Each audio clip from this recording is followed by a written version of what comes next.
one more interview to go. I know a lot of people looking forward to hearing from this man, Jason Mayhem Miller, who had a tough fight on Saturday night against CB Dollaway. A lot of people wanting to hear from Jason, a lot of people wanting to know what happened in the fight, what happened after, as Dana White was talking about, and we finally have a chance now to bring him on the show. We appreciate it very much. Jason Mayhem Miller joining us now on the MMA Hour. Jason, how are you? I'm going to attempt to drown myself. You can try this at home. You can be just like me. Uh-oh. That's a great song. I do enjoy that song. How are you doing, Jason? I'm awesome, bro. Obviously, that was a tough night, and like I said, there are a lot of people. I've been flooded. I knew you were popular. I knew you were popular, and I respected that very much. You have no idea how many tweets I've received just people trying to find out how you're doing, what happened, trying to get answers. You've obviously been quiet since the fight. I mean, that in itself has to feel good. There are a lot of people who care about you. Oh, yeah. Yeah, I guess, yeah. Okay, well, let's kind of go through it. I mean, first and foremost, just are you coping well with the loss? I mean, obviously there was a lot at stake for you here. 48 hours later, how are you feeling? I don't know. A little bit disillusioned. I don't know. I feel a little bit free in a weird way. Like in the strangest way, I feel like free. And I know it sounds strange when I've devoted my entire life to fighting, but I don't know. I feel like life is unlocked for a whole new set of adventures. Like you don't have that pressure of fighting on your shoulders anymore? Yeah, I don't have the need to really super impress one person in particular and make them happy, and I can focus on making myself happy, and I don't have the pressures of a commissioner chasing me around with a piss cup, and I don't have the pressures of everybody verbally abusing me for every one of my missteps via social media. I don't know. I feel like a weight is lifted, and I'm about to go on a series of adventures that will forever change my life.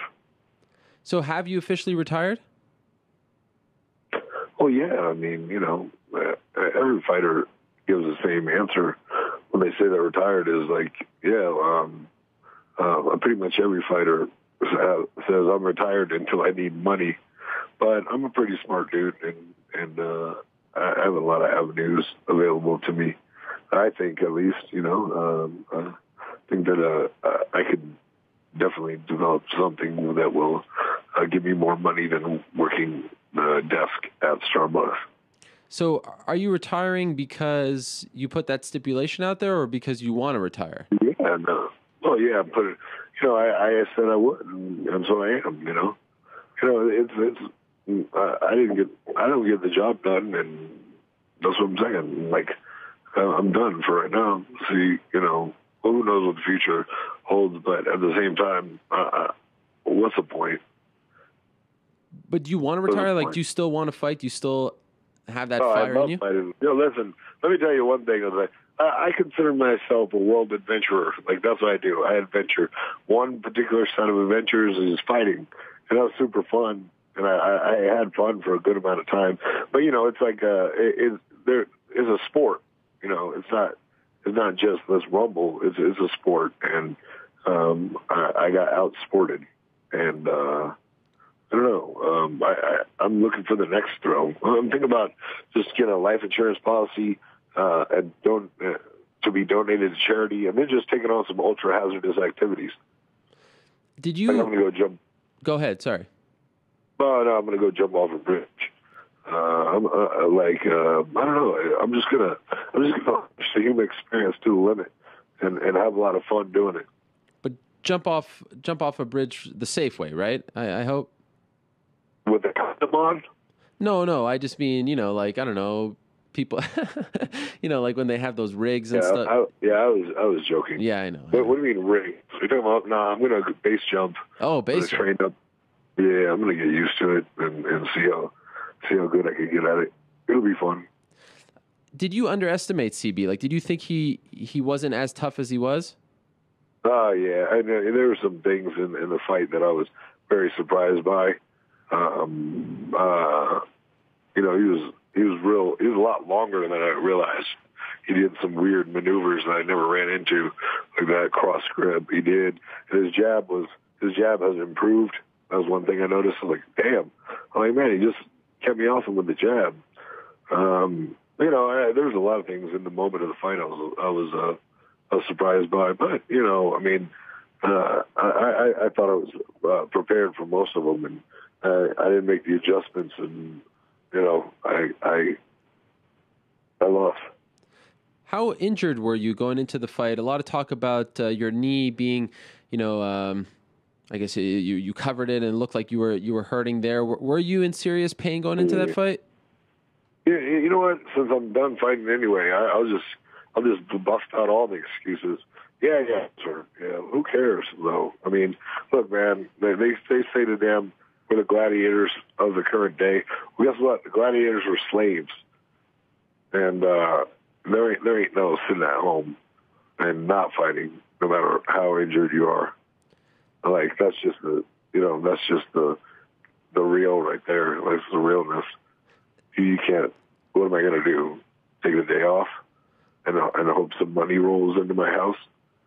It just doesn't happen. But just to be clear about it, how close to 100% were you? Like, was that whatever? Dude. So now you're just like feeding me avenues to make excuses. No. This is but I'm a man, bro. I wouldn't get in the sport if I was going to cry or whine about how much percentage of healthy I am. Okay. I'm just curious, one more thing about the knee. In the second round, you rocked him, and then it seemed like you sort of slipped en route to trying to finish him. Did the knee have anything to do with it, or was that just, a slip because the mat was slippery or whatever? I actually, the mat wasn't very slippery this time. But, Okay, so you think it was more the mat than the knee? Mayhem? Jason? I think we lost him. Is he still there? Yeah. I don't think so. Do you want to try calling him back? Yep. All right, we're going to try to get him back on the show. Well, there he is, Mayhem Miller, announcing his retirement. Was sort of, we're going to get to all the stuff. Hopefully we'll get him back on. And we appreciate him taking the time to speak to us. Eric's trying to get him on right now. Give me the thumbs up, Eric, when you do get him. Mayhem always been a guy to give us a few minutes of his time, and we certainly appreciate it after Saturday night. We've got him back. Mayhem, are you there? Yeah, phone dropped. Okay, no problem. I want to ask you, okay, so after the fight, Dana spoke about this incident that you had backstage. What exactly happened? Yeah, I wouldn't even call it an incident. I didn't talk to Dana White. But, let's just say this. If I were in Dana White's shoes, I wouldn't, I might be exactly the same way. And if you don't please Dana, and there's no secret that I haven't exactly always done what Dana said or what he wanted me to do or whatnot. He's the boss, so I completely understand his point of view. He's the guy that you gotta listen to and do whatever he says. And I don't know, just I don't know. It's just I understand his perspective. I can imagine things from his perspective, and who's to say if I wasn't in his place, I wouldn't act exactly the same. But there's all the speculation that you and CB got into something. Like, can you shed a little more light as to what exactly happened that got him so upset? Because he was pretty fired up at the press conference. Well, after the press conference about this. Yeah, it was my mask. The mask that you came out with? Yeah. Bert, Bert suddenly started yelling about my mask. I had a gas mask for the troops underneath my paper bag, crazy paper bag that I painted, and Bert started telling me, "Can I just wear the gas mask?" And kind of right as I'm walking out to fight, you know what I mean? I'm trying to get focused there, and instead I'm arguing about a paper bag. Maybe it's my fault for, I don't know. I thought we had an understanding once I started walking to the cage that it's like now I'm working, but obviously we're not on a playing field of mutual respect. So Dana didn't want you to wear that mask, and he was trying. Well, yeah. See, I wish I would have heard about it before. It would have been easier to deal with. But I'm walking to the cage, and suddenly I start getting yelled at, and I'm like, what? I'm trying to focus here, whatever. Things don't always go the way you want.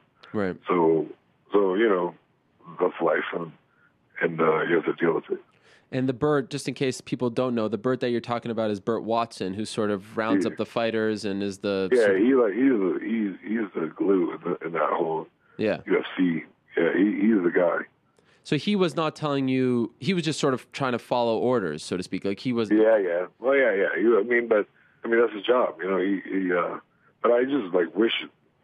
I wasn't hiding that mask thing the whole time. I wish somebody would have told me earlier. You know what I mean? It just was on the way to the cage. Why you got to mess with me right now? I'm man, I'm just trying to fight. Is that the kind of thing in the past that you have to clear with the UFC, with the entrance? I know the music and stuff you have to clear, but did you know or did you not know that you had to do that beforehand? Oh yeah, nobody. Well, I wasn't hiding that thing. The thing was out in the open in the locker room, right? And everybody's walking through. Whatever. My mistake again. It's their sandbox. So that's I just got a chance to play in it. So that's the incident that he's talking about. He didn't want. Yeah, that's the only incident I know about. And nothing happened after the fight with UNCB or anything like that. No. I didn't quite shake his hand and whatnot. I was bummed out, so I kind of wasn't the most happy high-fiving guy, but. Nothing happened between me and CB. There were a few people who mentioned to me that after the fight, you were sort of waiting around in the cage, and it seemed like maybe you wanted to go on the mic with Joe Rogan, but for whatever reason, no, not at all. No, I just was bummed out. So you didn't want to make any kind of announcement or retire or anything like that. Well, in a way, I had taken my gloves off. I just wanted to throw them on the ground, casually toss them. But, I never got a chance. So I tossed him in the back. A few, we were talking to Ben Folks. He was on the show earlier, and a few of us in the media were talking about this. It seems like, and you've alluded to this, that you and Dana aren't the best of friends. But where does this come from? Because, he put you on The Ultimate Fighter, and that's they don't put everyone on. That was just smart. That was a smart business move. I don't know. I guess I could write a book on our our passing troubles, but I don't know. I guess that's for another time. Okay, so you don't want to shed some light as to why he seems to not be fond of you? Well, I don't know. Maybe my personality.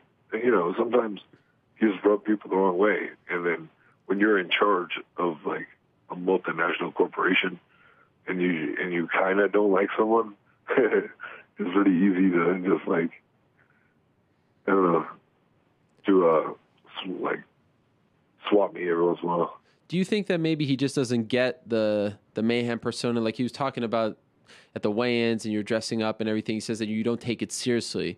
But once you fight, you've always been known to be a guy, going for the finish and fighting hard. Do you think he just doesn't get what you're trying to do out there? Yeah, I don't know. I can't speak for the man. Right. Hey, he's. But I mean, I can't imagine that he gets all my jokes. But I have seen you guys on Twitter, like he was giving you props on Bully Beatdown and things like that. So yeah. But like I said, I get all of them. Right, all of them, exactly. Did you ever try to sort of explain to him? Because obviously at the end of the day, he is, the employer, you're the employee in that company. Did you ever try to explain to him where you're coming from? I never really looked at it that way. Okay. Exactly. I mean, employer and employee would I don't know. I mean, I would always hope that it was more of a partnership, but I mean, I guess your description is more accurate. Did you ever try to explain to him where you're coming from in terms of? I always try to have a sit down with them or just get a chance, but that's not happening. And I can understand why. When I interviewed you on Thursday, you seemed to be in a good place. You had your friends around you. You seemed to be in great shape as well. Like going into, how was the training for this fight going into it? Oh yeah, I mean really good. Like I really, I developed the training camp. It was quite different and did some different things and whatever. Hurt my knee and laid in the camp again and there you go. I don't know what you want me to tell you. No. I lost a fight. I was in great shape. Mm-hmm. I still look sexy. So maybe I should get some use out of this. But, as far as my performance, couldn't get it done. In hindsight, he's told us after the fight that you sort of lit a fire under him with some of the things you said about him. In hindsight, do you feel as though that was a mistake to throw out those insults? No? No. I mean, look, man, my job, and I think I did it quite well, was sell a fight. Right. You know what I mean? Nobody's going to watch CB Dalloway fight unless he's fighting Mayhem Miller, right? So, I sold the fight. People want to watch. Hopefully, it bumped up FX numbers and it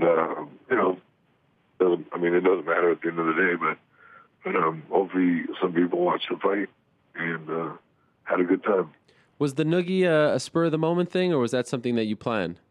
Yeah, well, I just realized that, like, I knew that once I hit him, he was gonna kind of turn into a wrestling match. It was my fault for knowing that and still not capitalizing on it.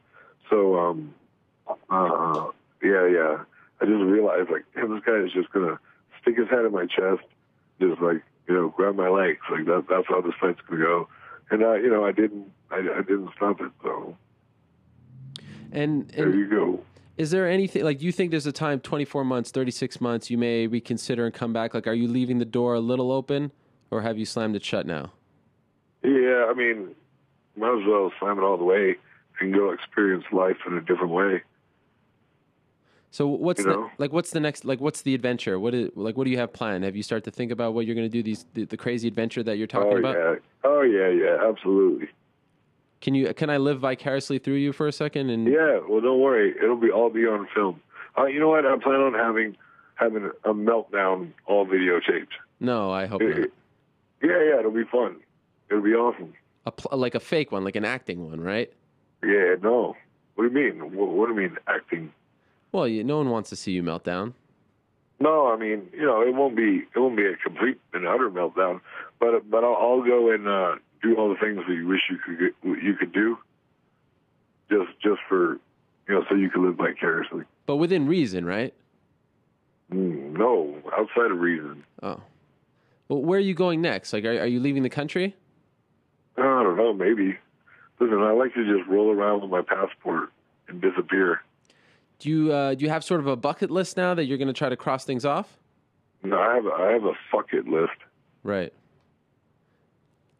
There are not a bucket. Yeah, there are people on Twitter, like, and I don't mean to be so blunt about this, but people just, and maybe because you just woke up or something, but they're saying that you don't sound very good right now. Are you in a good place? Like, are you content with this place that you're in now? I mean, what the hell do you mean? Like, yeah, I'm not exactly awake. I'm not exactly me. But, you know what I mean? That, like, who cares? I'm figuring it out. Okay. I think I don't got such a bad life. Okay, well, I'm saying that they care, and I care as well. I mean, I have no problem saying that I have great respect for you, and you've always been really good to me, as far as the reporter-fighter relationship is concerned. So don't want to see you in pain. I guess that's the accurate way of saying it. You know what I mean? Yeah, listen, I appreciate that, but don't cry for me, Argentina. Like that, I kind of knew what I was getting into when I started fighting when I was 17. Fair. And you've been through some wars, man. You've sparred with guys like Tito and Vanderlei in their prime. Do you think that your body, like even though you're a young guy now, do you think your body's just sort of telling you that it's time to do something else? I'm not a young guy, not for this sport. Well, what are you, like 31 or something? Yeah, 31. Yeah, I'm an old ass man. I should look into that TRT. Maybe it'll help me out. Yeah. Did you ever consider doing anything like that? Yeah, but I mean, dude, I feel like the last thing I need is more paperwork and things with the commission. Yeah, but you know what I mean? It's like it seems like a complicated deal, and if you don't have the right friends, it's rough to do. The point I was getting at, though, like, do you feel as though you put your body through so much that it's just sort of telling you win or lose? I mean, of course. Yeah. Of course, man. I've been abusing myself for 12 years now, and it's my job. I can't cry about it. Like I knew over the years this knee got hurt, that knee got hurt, smashed my nose a million times. You know what I mean? I cracked my skull. Like, come on. Like I knew what I was doing to myself, and I don't want to die without any scars. You know what I mean? Like I want to live life, and I want to have these adventures, and I want to, be that old ass man who's got a million stories to tell, if I can make it to old ass man status. Right. So now it's almost like this sort of opening for you, where you can go and do other things to experience. Yeah. And I will. Okay, so it's safe to assume we're probably not going to see you around MMA events and things like that during this hiatus, right? I don't really. No, I don't have a ton of avenues with color commentary or anything like that. But whatever. Like I'm sure. Like I like. I mean, I love MMA, so I'll be around. That's actually a good idea. I haven't really thought of that. Is that something you're interested in? Like, can we put that out there that it's something that you'd like to try color commentary? Well, yeah, I'm not on your show begging anybody for a job. Right. But I do feel as if like I'm like behind like Kenny Florian in that, like, as one of the only fighters who I might not be as good of an analyst. But I mean, pretty much anybody else, I'm more articulate, and I can think about things clearly and give honest analysis. Right. So now, like, we hang up the phone. What's next for you? Like, what do you do for the rest of the week? What do you do for the rest of the month?